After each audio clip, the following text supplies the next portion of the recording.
nació a consecuencia de querer conocer la verdad que ocurría en el Brain. Radio Exitosa ha querido revelar qué es lo que sucede en el Brain para todo el Perú. Conocer cuáles son esos problemas, porque lo que sucede en el Brain nos importa, nos interesa, nos afecta a todos los peruanos. Por supuesto que sí, porque son millones de soles que se destinan desde diferentes instituciones para combatir este problema que no es abordado como el principal problema del país. Lamentablemente se está viviendo, no solamente en el Perú, sino en el mundo, una situación de adicción a las drogas totalmente preocupante. Cuanto más leo, más me horrorizo. Cuanto más investigo, más me indigno. Nosotros tuvimos como nuestros primeros invitados en este programa al señor Jaime Antezana. Habíamos partido por querer conocer cuál era la situación, el avance sobre el combate de esta simbiosis narcotráfico-terrorismo, pero el señor Antezana en este nuestro primer programa nos dio una información muy preocupante. Él decía, ante nuestra pregunta de que quién mandaba en el Brain, nos contestó sin duda alguna que el que mandaba el Brain era el narcotráfico. Nosotros podríamos haber esperado cualquier otra respuesta, el Ministerio de Defensa, el Ministerio del Interior, de Vida, el Ministerio de Cultura, todas esas instituciones que están trabajando con millones de soles en esta zona. Se supone para combatir, acabar con los remanentes terroristas, para acabar con el narcotráfico. Tanto es así que esta zona se encuentra en emergencia, es una zona declarada en emergencia. La pregunta el día de hoy es la siguiente. Si está declarada en emergencia, si hay tantos millones, si la Policía Nacional cuenta con inteligencia, no solamente humana, sino técnica, interceptaciones, existen fiscalías especializadas, está el Ministerio de Defensa, está el Ejército y el Comando Conjunto en el Brain, ¿cómo es posible? ¿Qué están haciendo estas instituciones? Ya que en 40 años, se supone, de lucha, el día de hoy somos el primer productor de cocaína en el mundo. Y ustedes dirán, ¿por qué? ¿Por qué es que nosotros aludimos tanto a este tema? Porque en tanto no se aborde este tema como un problema principal y no se aborde las soluciones en una postura frontal, la situación va a ser peor. Nuestra gran preocupación es que hayamos llegado a esta etapa porque existe corrupción. Si están pasando los insumos químicos es porque están cobrando una coima a las autoridades que se encuentran en las diferentes zonas. Si la droga está saliendo, está llegando hasta el puerto del Callao, está llegando a Bolivia, Argentina, ¿no? Y así a México y a todo el mundo, es porque hay autoridades que están dejándose romper la mano para que pase esta droga. Porque, señores, no son un par de kilitos, son 256 toneladas, según lo que ha detallado de Vida en su Plan Nacional de Lucha contra las Drogas. Sinceramente, yo debo compartir con ustedes, queridos oyentes, que este plan elaborado por De Vida, y nosotros venimos cuestionando a su jefa, la directora, la señora Macías, ¿no? Es totalmente complaciente, no tiene metas ambiciosas, hace una narración de esta situación como si fuera algo normal, detalla este problema como un problema delicado y no como un problema central, como un problema grave. Nosotros queremos seguir desarrollando y esperamos que la ministra Arauz haga un cambio en De Vida para que la persona que pueda asumir ese cargo venga con una postura frontal de querer acabar con este flagelo, que de esas 256 toneladas, por favor, se incauten por lo menos el 60, el 70%. Es una burla que se esté incautando solo el 4%. ¿Qué están haciendo nuestras autoridades? ¿Acaso el estado de emergencia, por el contrario, está sirviendo para que el narcotráfico y el terrorismo hagan del Brain su territorio? ¿Acaso ya no sería necesario levantar el estado de emergencia para que estas instituciones encargadas de combatir el narcotráfico nos empiecen a dar resultados eficaces y eficientes? No un 4%, por favor, eso es una burla. Unos cuantos kilos de las 256 toneladas que salen desde el Brain. Tal vez es momento de que ya se levante ese estado de emergencia y estas instituciones nos empiecen a dar resultados y que todos los controles se vayan para el Brain. Yo llamo a la Contraloría, llamo la atención de la Contraloría. ¿Dónde están sus exámenes de control? ¿Por qué no sabemos nada por parte de la Contraloría del Brain? ¿Qué están haciendo sus alcaldes? ¿Qué están haciendo con el dinero del Estado. No hay carreteras, no hay puentes, no hay vías de transporte para que las personas que se animan a tener un cultivo alternativo puedan sacar sus productos. ¿Qué está pasando con las políticas públicas desde el Ministerio de Agricultura? Nosotros hemos recibido la presencia de 20 alcaldes del Brain en esta semana, que nos han comentado la trágica realidad que existe en el Brain. Les dan, ni siquiera les regalan, les venden semillas malogradas de productos que no van a vender, que no van a tener un mercado. ¿Y qué hace por su lado el narcotráfico? Les paga, ¿no?, a los agricultores 4 veces por adelantado, les pone riego tecnificado, les pone vías de comunicación, les pone todo lo necesario para poder seguir cultivando la hoja de coca. Y al campesino, ¿no?, al cual no preparas para que cambie su cultivo, le vendes la semilla, se la vendes malograda. ¿Acaso no hay corrupción de por medio? Todos estos temas se los vamos a comentar a nuestro invitado, al señor Jaime Antezana, quien nos acompañó como experto en temas de narcotráfico en el primer programa el que estamos llevando en defensa de la verdad, en el cual estamos revelando estos temas graves en relación a lo que ocurre en el Brain. Señor Jaime Antezana, muy buenas tardes y bienvenido al programa. Buenas tardes, congresista Jenny. Gracias por la comunicación. Parece que usted tenía razón, señor Antezana. En el Brain manda el narcotráfico. Son 256 toneladas de droga que nos han hecho merecedores del primer lugar, que desde el Valle del Brain salen para el mundo.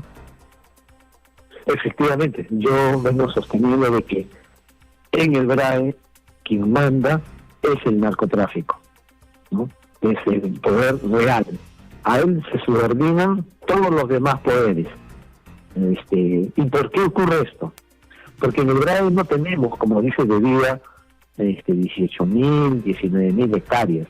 Eso basta con ir al BRAE y recorrer de norte a sur para darse cuenta que en el BRAE hay muchísima más coca de la que oficialmente se acepta. O sea, encima, ¿no?, todavía estas cifras serían irreales.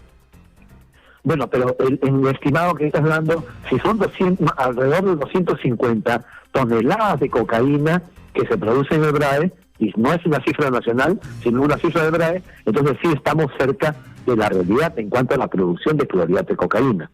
Sí, porque lo que se ha conocido es que en el Brain ya se han desarrollado técnicas para poder producir 4 veces la cantidad de una extensión de cultivo de hoja de coca.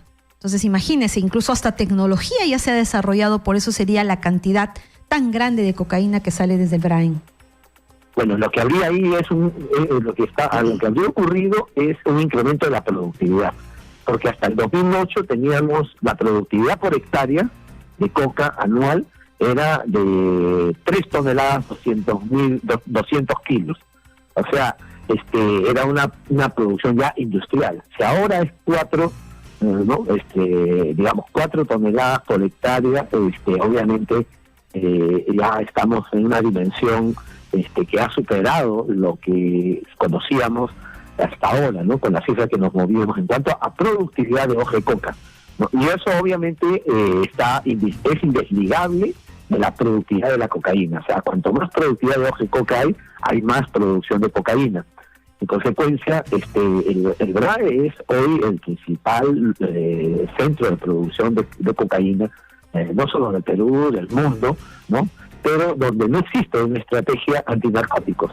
En eso sí no nos puede decir nada de vida no tiene una estrategia. Claro, porque ese plan que tiene es un plan que tiene metas totalmente complacientes, las cuales deberían ser ambiciosas. Pero vemos que este plan aborda casi como un estudio de mercado del narcotráfico, desarrolla toda esta información preocupante que estamos dando, pero no la reconoce como un problema medular, como un problema central, como un problema que se tiene que abordar de manera frontal. Yo le pregunto, señora Antezana, con su experiencia, ¿qué pasa en De Vida? ¿Por qué la señora Macías no es una persona que vemos que esté en una posición frontal en la lucha contra el narcotráfico? No la oímos más bien en cuestiones más de diversión, más publicitarias, más que estar todos los días en una posición en la cual exija al gobierno aquellas medidas que le sean necesarias, que exija de la Policía Nacional resultados por lo menos aceptables, que esté por lo menos comentando las pocas incautaciones que se realizan. Pocas. Yo saludo la incautación que se ha dado esta última semana en la cual se ha descubierto droga en estos tubos de PVC a cargo de un equipo de la policía, el grupo Orión, si no me equivoco, ¿no? Yo lo felicito a este grupo. Por lo menos ha hecho una incautación y debe estar dentro del 4%, pero ¿por qué de vida no hace público, no pone en la agenda, no está en todos los medios de comunicación denunciando esta grave situación que vive el país desde el Brain? Muy buena pregunta. Es porque yo sospecho de que es porque de vida se ha adaptado a un gobierno que no tiene como prioridad la lucha contra el narcotráfico, ¿no? Un gobierno que abandonó. Obviamente, sí. Lamentablemente la premier Arauz, en la sesión donde pidió el voto de confianza, no usó una línea para poder establecer una política en la lucha contra el narcotráfico. Sí, pero eso no deriva de la última presentación, el pedido de investidura de la primera ministra, del presidente del Consejo de Ministros. No, eso viene desde el primer mensaje a la nación en el Congreso de la República el 28 de julio del año pasado, ¿no? En el que desapareció totalmente a cualquier alusión al narcotráfico, a contrapelo de que PPK gana precisamente por levantar la bandera contra el narcoestado. Recuerden los dos debates de Piura y el de Lima, ¿no? Que fueron decisivos para finalmente su triunfo en las elecciones pasadas. Lo que él dijo es: el narcoestado avanza a pasos acelerados, ¿no? Y se olvidó completamente en el mensaje de julio del año pasado, en el mensaje del primer ministro anterior, Fernando Zavala, se habló simplemente de controlar todos los suministros al BRAE para que deje de ser la principal zona de producción de cocaína. Es decir, del mundo, no existe por parte del gobierno una voluntad. No existe. El gobierno ha abandonado la lucha contra el narcotráfico. ¿Y cuál sería la razón, señora Antezana, si este es el principal problema del país? Genera inseguridad, lavado de activos. Las familias, señor, y yo lo vengo escuchando de manera directa, no hay una familia en el Perú que forma de manera directa o indirecta tenga a uno de sus integrantes preso de las drogas. En tanto las familias se afligen, se autoculpan, ¿no? Y se van a la debacle porque un hijo con adicción, ¿no? Viene a ser una persona que hace pues vivir a la familia una serie de situaciones que los lleva a la pobreza, a la indigencia, a la destrucción de todo el núcleo familiar. Y ellos no saben qué hacer, no saben a dónde acudir. Obviamente, ¿acaso no deberían haber políticas públicas también para ayudar a los ciudadanos a que puedan salir de esta adicción? Obviamente, porque si el Estado no está luchando contra este flagelo, los narcotraficantes están en los colegios, están en los lugares más antes seguros. Ahora ya no hay un lugar seguro. Sí. Mire, yo hice, justamente antes del segundo mensaje al Congreso de la República y al país de julio pasado, yo hice en el mismo lugar donde está en estos momentos en Radio Exitosa, me hice una pregunta. Le hice una pregunta y un llamado al presidente de la República. Le dije: señor presidente Pedro Pablo Kuczynski, diga si va a combatir al narcotráfico o no. ¿No? Obviamente no escuchó. No escuchó porque no apareció ni una sola letra en el mensaje del 28 de julio pasado, ¿no? Entonces, obviamente, la respuesta es: no vamos a combatir el narcotráfico. ¿Acaso el narcotráfico, señora Antezana, porque es ilógico que siendo el primer problema, el más grave, el que pone en riesgo la misma seguridad nacional, un presidente de la República y diferentes autoridades simplemente no lo aborden como tal? ¿Acaso no será que ya la corrupción, así igual como pasó con Odebrecht, que llegó a penetrar todas las instancias del aparato estatal, lo esté haciendo ahora el narcotráfico? Que existan personas contaminadas en todos los poderes, en todas las instituciones que estén dedicadas más bien a que el narcotráfico persista, subsista y que no se pueda simplemente ni capturar, ni cautar, ni reducir las plantaciones de hoja de coca. ¿Ya? Le voy a dar cifras. Tenemos más o menos 8 narcogobernadores regionales, ¿no? Y unos 33 narcoalcaldes entre distritales y provinciales. Permítame interrumpirlo antes de que usted nos relate. Yo quiero que la población Tome conciencia, por favor, nos están escuchando millones de peruanos. Este problema del narcotráfico es problema de todos. Es problema de usted, señora, que está en su casa, en su mesa, almorzando y que un familiar suyo, preso de la adicción, no está presente. Tiene que escucharnos. ¿Sabe por qué? Porque este problema tiene que ser abordado por todas las autoridades de manera frontal. ¿Sabe por qué? Odebrecht ponía y sacaba presidentes. Y mire usted lo que ahora el señor Antezana nos va a relatar con esta situación de que tenemos alcaldes y gobernadores o narcoalcaldes, narcogobernadores. Siga, por favor, señor Antezana. Ya. Tenemos 8 narcogobernadores regionales. Obviamente haciendo la gestión en sus regiones. Tenemos 33, ¿no?, narcoalcaldes entre distritales y provinciales a nivel de todo el país. Tenemos 21 narcocongresistas, ¿no?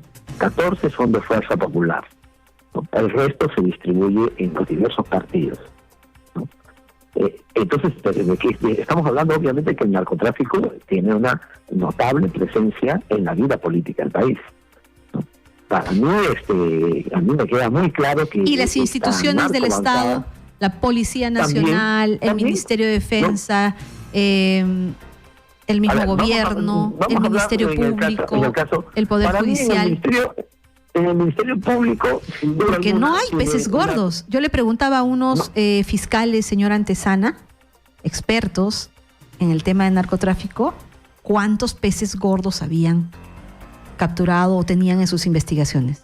Ninguno. Y yo les volví a preguntar. Y también pregunté a jueces, ¿cuántas sentencias tienen? No hay sentencias. El narcotráfico tiene obviamente cabeceras de playa pues, en el Ministerio Público, tiene fiscales a su servicio, tiene jueces a su servicio, tiene policías a su servicio. Entonces, obviamente no lo controla totalmente y absolutamente, pero tiene una notable influencia en estas 3 instituciones. Básicamente, en Huancavelica no hay fiscal antidrogas. ¿Qué opina? Pues, nada, según el plan de vida, solamente hay 22 comisarías en el BRAE y 500 policías. Esa es la verdad, ese es el cuadro de cosas. ¿Por qué? Porque se ha privilegiado una estrategia militar antiterrorista, donde no existen terroristas, ¿no? Hay que decirlo con claridad. Los hermanos Quispe Palomino y su estructura armada es una firma del narcotráfico. Esos no son terroristas. Esos no son senderistas, esos no son narcoterroristas. Entonces, ¿qué estaría persiguiendo el Ministerio de Defensa si, como lo dijo el ministro Nieto Montesinos en muchísimos medios, su función es la pacificación, es decir, perseguir el terrorismo? Entonces, si ya en el BRAE no hay terrorismo, ¿qué es lo que están persiguiendo? Fantasmas. Lo que está persiguiendo son fantasmas, está persiguiendo precisamente a las columnas armadas del clan de los hermanos Quispe Palomino, ¿no? Pero hoy son narcos.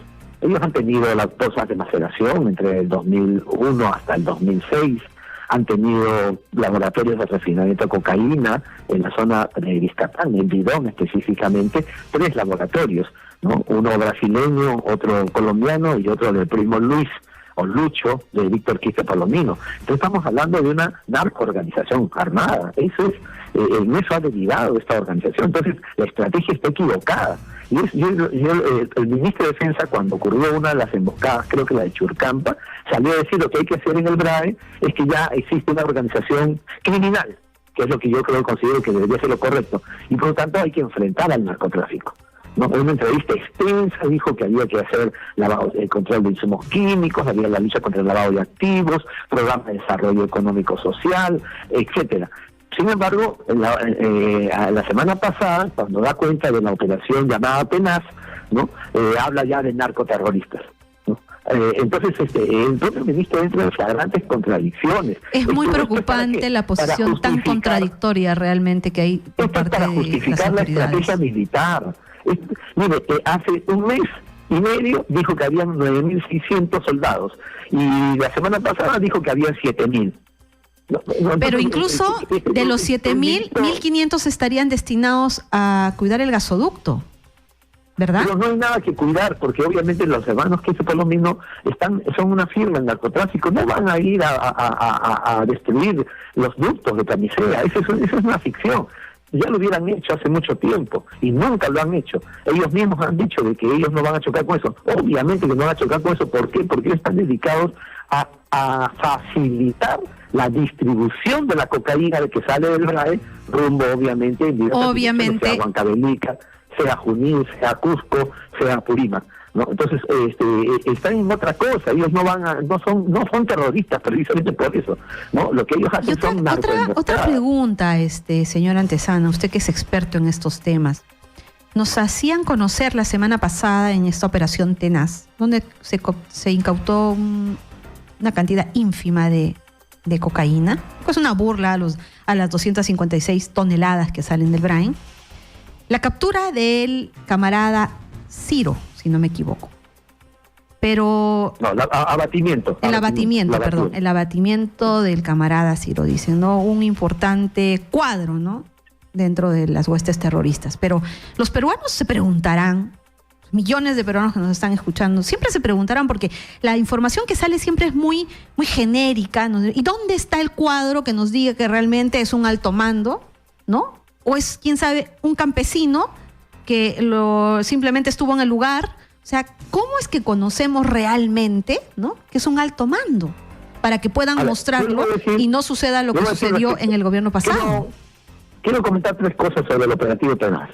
Uno, tanto como un comunicado del Comando Conjunto, como también del Interior y el propio Ministro de Defensa salieron el domingo, como hoy, ¿no?, a hablar sobre los resultados de este operativo Tenaz. ¿Qué dijeron? Que habían abatido a 4 miembros narcoterroristas, como le llaman ellos. ¿Sí? ¿Dónde están los 4? Lo que ha habido es Ciro, sí fue abatido, ¿no? Después han encontrado en el transcurso de esta semana a Humberto, que también que cayó. Ya, ahí van 2. ¿Y dónde están los 4? ¿Dónde están los 4 que informó el ministro y que dieron a conocer en comunicados del Comando Conjunto de las Fuerzas Armadas? Muy buena pregunta. ¿Dónde están los 4? ¿Dónde están los 2? Porque mire, lo que sí se hace siempre, y el ministro Jorge Nieto tiene que saberlo, cuando se menciona que se han abatido 4 o 3, 2, 1, siempre se indica el nombre o alias. 2, se identifica el cuerpo, ¿no? Se identifica el cuerpo y se identifica también el lugar que ocupa. ¿Qué lugar ocupa Ciro? Es un combatiente, es un hombre de base, no es un líder como lo vende la prensa, no es un líder, no es un jefe. ¿Estaríamos cayendo entonces otra vez en las mismas prácticas pasadas de anunciar como grandes golpes contra el terrorismo, cuando en realidad no lo son? Yo en un artículo lo que le dije es, 1, hay que identificar, y 2, mostrar pruebas. Ya bueno, hasta ya tenemos lo de Humberto, son 2. ¿Y dónde están los 4? Porque a esta organización de los hermanos Quispe Palomino, por su dominio territorial, por su experiencia de guerra, ¿no?, y por las destrezas que han logrado desarrollar, nunca se le ha logrado dar un golpe de que se haya abatido 4 miembros de esta organización. El único caso que se conoce donde murieron 3 fue en agosto del 2013, cuando fue abatido Gabriel, Alipio y Alfonso. Pero ahí no hubo presencia de ningún policía y ningún militar. Fue una operación de inteligencia humana principalmente, ¿no? No hubo entonces, eso es lo que tenemos que entender. De la cual incluso se duda, ¿no?, de la forma en la que se llevó a cabo, porque eso dio lugar a una serie de ascensos, a pago de recompensas. Sí, así es, y eso hay que decirlo. No hubo ni un solo militar, ni un solo policía cuando se abatió a Lipio, a Gabriel y a Alfonso. Porque incluso ahí se habla de una explosión que las autoridades no saben cómo explicar. Porque se habla de un fuego cruzado, pero lo que hay es una explosión. O sea, eso lo habría hecho ¿quién? ¿Un colaborador? Un colaborador. Esa fue la acción individual de un colaborador. ¿Y cómo se explica entonces el pago de recompensas de más o menos 2.600.000 que se habían realizado? O sea, ¿y cómo se explica todo el trabajo de los gastos de inteligencia y los ascensos? Porque hay una serie de ascensos en la Marina, en la Fuerza Aérea, por ese operativo. Bueno, eso sí puede ser posible. ¿Por qué? Porque obviamente para que este colaborador pueda apretar un dispositivo y provocar la muerte de Alipio, Gabriel y Alfonso, tiene que haber habido un trabajo de inteligencia fino, ¿no? Pero eso señora, no se puede negar, señora Antezana, ¿no? mire algo muy importante. Eso que usted está diciendo no dicen los papeles, no dicen los documentos. ¿Los papeles no dicen eso? Pero yo sé que gente de la Marina entrenó al colaborador. Gran tema que hay que investigar. Pero en las investigaciones eso no dicen los papeles. Por el contrario, hay gastos que se han justificado de un largo trabajo de todas las fuerzas que yo creo que amerita sea investigado a mayor profundidad para saber qué es lo que ha pasado con la plata, con los millones de soles. Tenemos que saber en qué se está gastando, porque señor, 40 años, y no tenemos a los Quispe Palomino tras las rejas y somos el primer productor de cocaína.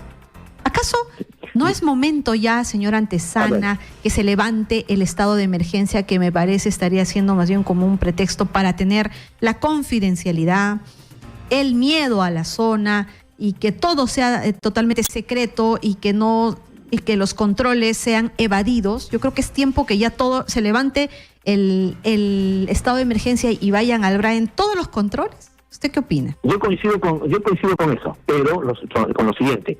Uno, lo que tenemos que es definir claramente qué enemigo estamos enfrentando en el BRAE.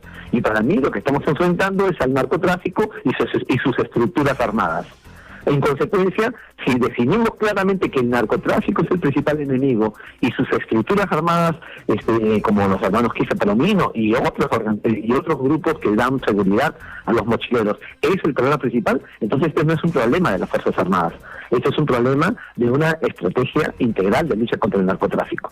En consecuencia, tendría que, uno, declararse que no está, dejar el estado de emergencia y el retiro ordenado de las Fuerzas Armadas a sus cuarteles o a dedicarse a hacer otra labor. No tienen nada que hacer en el BRAE, porque si permitimos que las Fuerzas Armadas continúen justificando con una estrategia antiterrorista su presencia en el BRAE, lo que va a ocurrir es que vamos a tener un narcomilitarismo. Muchos de ellos cobran cupos. No, si se ha tomado conocimiento de la captura de un capitán, ¿no?, que estaba favoreciendo el transporte aéreo de la droga. Tenemos esa información desde el ejército. Ese es un botón. Digamos, el cobro de cupos lamentablemente está envolviendo a amplias franjas de militares en la zona.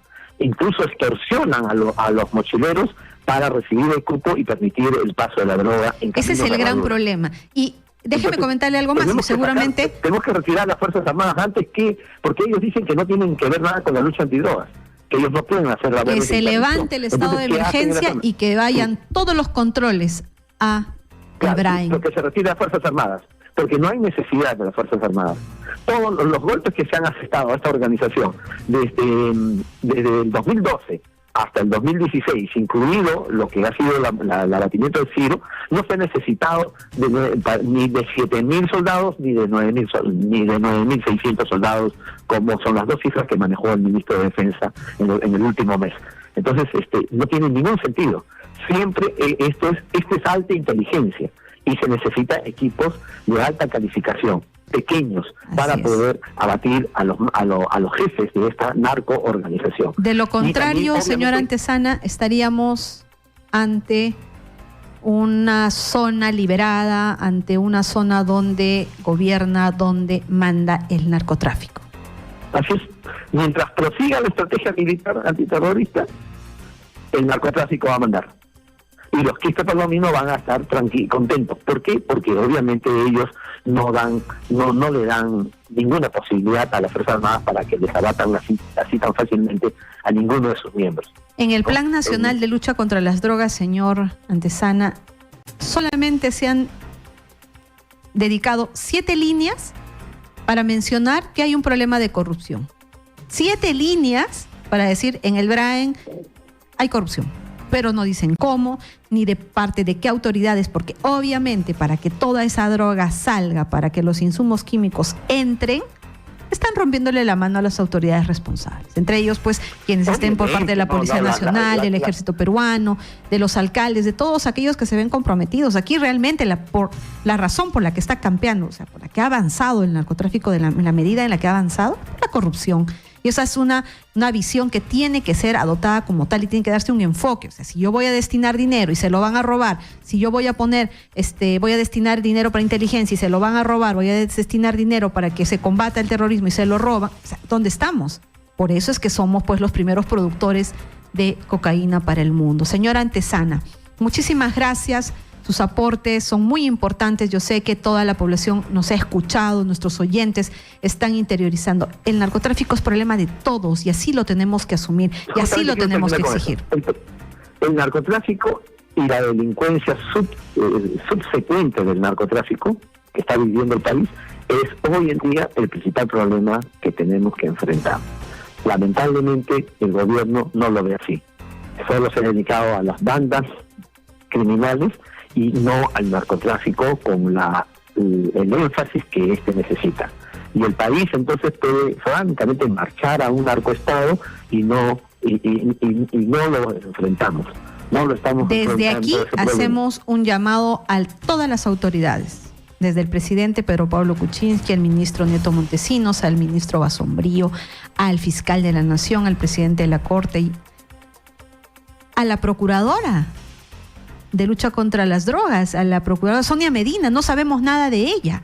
¿Ves? Ahora me acabo de dar cuenta. ¿Y dónde está la procuradora que no levanta su voz? ¿Dónde están los casos que deberían existir por tanta droga que se está fabricando? Hacemos un llamado a todas estas autoridades a que asuman este problema como lo que significa un problema central, un problema grave que sea abordado de manera frontal. No queremos convivir con el narcotráfico, queremos que el narcotráfico acabe, termine. Eso es lo que la población tiene que exigir. Acabado este censo, esa debe ser una de nuestras exigencias. Por eso es que desde Radio Exitosa abordamos estos temas ahora que la familia está reunida. Muchísimas gracias, señora Antesana. Lo esperamos en una próxima oportunidad. Muy agradecida por sus valiosos aportes. Muy bien.